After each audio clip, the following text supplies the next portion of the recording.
ಒಂದು ವೇಳೆ ನಿಮ್ಮ ಸ್ವಂತ ಏರೋಪ್ಲೇನ್ ಕಂಪನಿ ಶುರು ಮಾಡಬೇಕಂದ್ರೆ ಎಷ್ಟು ಇನ್ವೆಸ್ಟ್ಮೆಂಟ್ ಬೇಕಾಗುತ್ತದೆ ನೋಡಿ. ಮೊದಲು ನೀವು 2 ವಿಮಾನವನ್ನು ಖರೀದಿಸಬೇಕಾಗುತ್ತದೆ.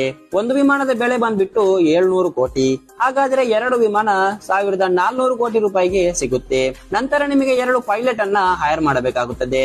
ಒಂದು ಪೈಲಟ್ ಗೆ ನೀವು 10 ಲಕ್ಷ ಸಂಬಳ ಕೊಟ್ರೆ ಇಬ್ಬರಿಗಾಗುತ್ತೆ 20 ಲಕ್ಷ. ಅದೇ ಒಂದು ದಿನ ವಿಮಾನಕ್ಕೆ 1 ಲಕ್ಷ ರೂಪಾಯಿಯ ಫ್ಯೂಲ್ ಹಾಕಬೇಕಾಗುತ್ತದೆ.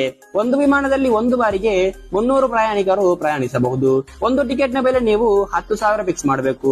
ಅವಾಗ 10,000 into 300 is equal to 30 lakh. ಗುರು, ಒಂದೇ ದಿನದಲ್ಲಿ ನೀವು 30 ಲಕ್ಷ ರೂಪಾಯಿ ಸಂಪಾದಿಸಬಹುದು.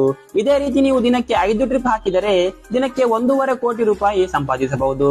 ಆದ್ರಿಂದ ಬ್ರೋ, ಇವಾಗ ಮಾರ್ಕೆಟ್ ಅಲ್ಲಿ ಏರೋಪ್ಲೇನ್ ಸೇಲ್ ಮಾಡುವಂತಹ ಬರೀ 2 ಕಂಪನಿ ಇದೆ.